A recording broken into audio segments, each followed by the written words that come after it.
Assalamualaikum warahmatullahi wabarakatuh. Alhamdulillah, alhamdulillahi rabbil alamin. Wassalatu wassalamu ala asrafil anbiya'i wal mursalin wa ala alihi wa sahbihi ajma'in. Amma ba'd. Asyhadu an la ilaha illallah wa asyhadu anna Muhammadan abduhu wa rasuluh.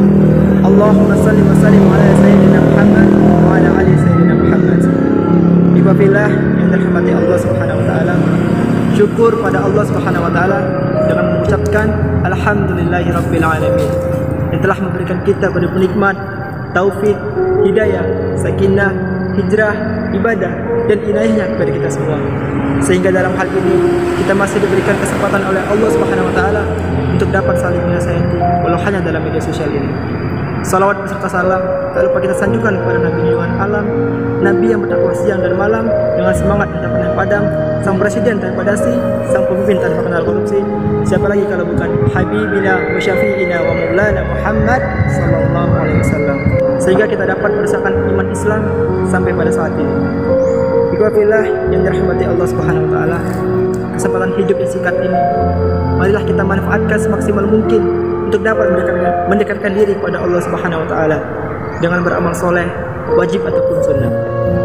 Yang terhormat Bapak Ghafur selaku dosen mata kuliah agama Islam dan teman-teman yang insya Allah dirahmati oleh Allah Subhanahu wa taala. Amin, amin ya rabbal alamin. Ikhwafillah, salah satu ibadah wajib yang utama yang harus kita laksanakan setiap harinya, sehingga mendorong saya untuk menyampaikan tentang pentingnya ibadah ini, yaitu ibadah sholat.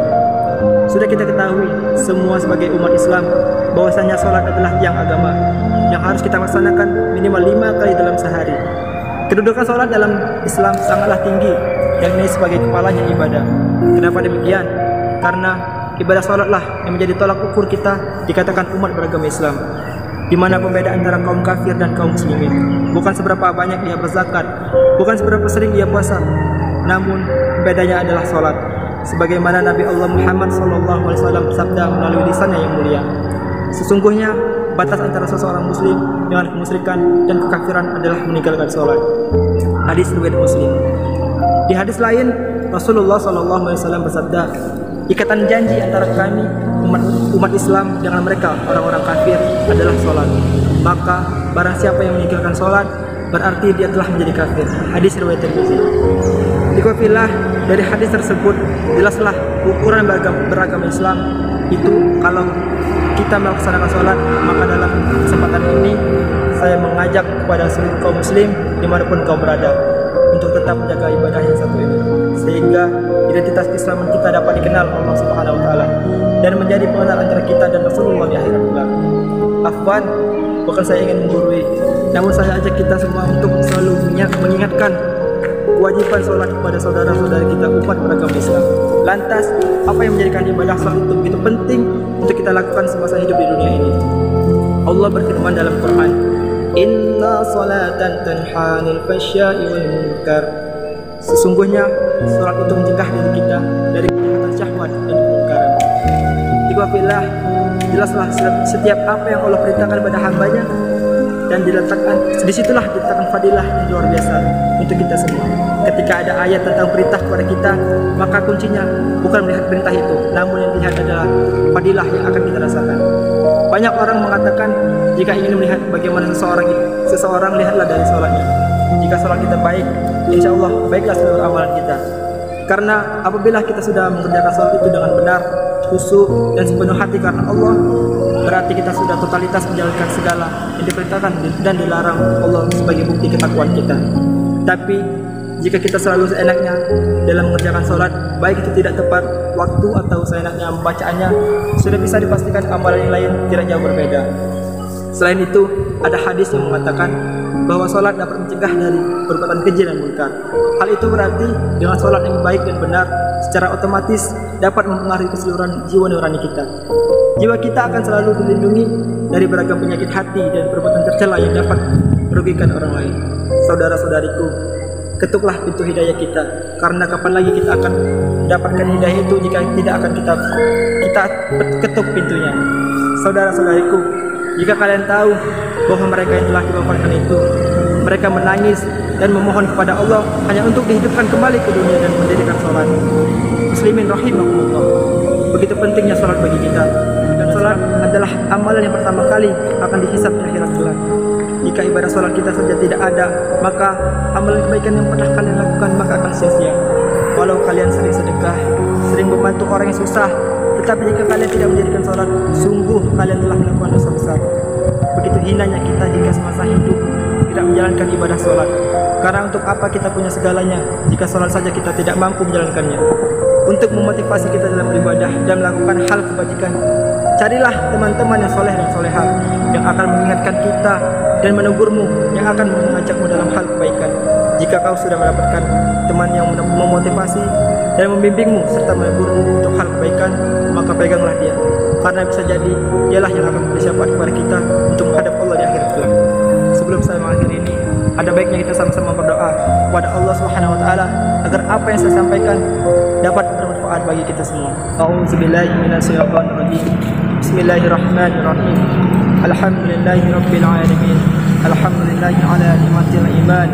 Alhamdulillahi ala ni'matil islam. Alhamdulillahi ala ni'matil hidayah. Alhamdulillahi ala ni'matil fitrah. Alhamdulillahi ala ni'matil taubah.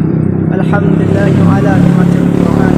Alhamdulillahi rabbil alamin. Alhamdulillahi ala ni'matis salat.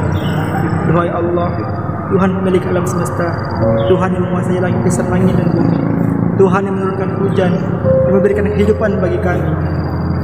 Melalui doa ini ya Rabb, kami mohon kepadamu, mantapkanlah iman kami dalam Islam, kokohkanlah iman kami dalam berislam, istiqomahkanlah kami dalam berislam, teguhkanlah kami dalam berislam. Allahumma ya Allah ya Rabb, ringankanlah kaki kami untuk dapat melangkah mendirikan sholat, kuatkan iman kami untuk dapat berdiri menunaikan sholat, teguhkanlah iman kami untuk dapat istiqomah dengan sholat. Ya Rabb, sentuhlah jiwa kami yang sampai pada saat ini masih sering mengabaikan sholat, masih sering menunda sholat. Sentuh jiwanya ya Allah, jangan sampai kami mati kecuali kami dapat menjaga sholat kami ya Rabb. Ya Allah ya Rabb, berikanlah kekhusyukan dalam sholat kami agar kami dapat merasakan manfaat dari sholat itu.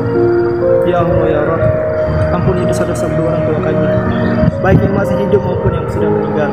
Ya Allah yang Ghaffar, ampuni dosa kedua orang tua kami. Jadikanlah setiap luka hati, setiap tetes keringatnya dalam mendidik dan membesarkan kami sebagai penghapus dosa-dosa mereka. Ya Allah ya Rahman, janganlah Engkau azab kedua orang tua kami disebabkan karena maksiat dan dosa kami anak-anak. Ya Allah ya Rabb, ampuni dan maafkan kesalahan jika kami tidak berada di sisinya di saat dia sakit di masa tuanya. Ya Allah ya Rabb, ampuni dan maafkan jika kami lebih sering menyapa teman melalui medsos daripada menyapa orang tua kami. Ya Allah ya Rabb, berikan kami kesempatan untuk membalas semua kasih sayang orang tua kami hingga mereka ridha terhadap kami. Ya Allah ya Rabb, berikan kami kesempatan selalu menemaninya saat dia sakit dan membutuhkan kami. Ya Allah ya Rabb, janganlah biarkan kesibukan kami dalam belajar dan menuntut ilmu mengurangi bakti kami kepada mereka berdua. Ya Allah ya Rabb, jika tiba waktunya Engkau akan memanggilnya, berikan kesempatan kami berada di sisinya dan sempat meminta maaf kepadanya serta berterima kasih atas kasih sayang selama ini. Rabbana zalamna anfusana wa illam taghfir lana wa tarhamna lanakunanna minal khasirin. Rabbana atina fid dunya hasanah wa fil akhirati hasanah wa qina azabannar. Subhana rabbika rabbil izzati amma yasifun wa salamun alal mursalin walhamdulillahi rabbil alamin. Demikianlah apa yang saya sampaikan, semoga bermanfaat bagi kita semua. Saya mohon maaf jika ada kesalahan kata-kata dan saya mohon ampun kepada Allah Subhanahu wa taala. Saya akhiri, wassalamualaikum warahmatullahi wabarakatuh.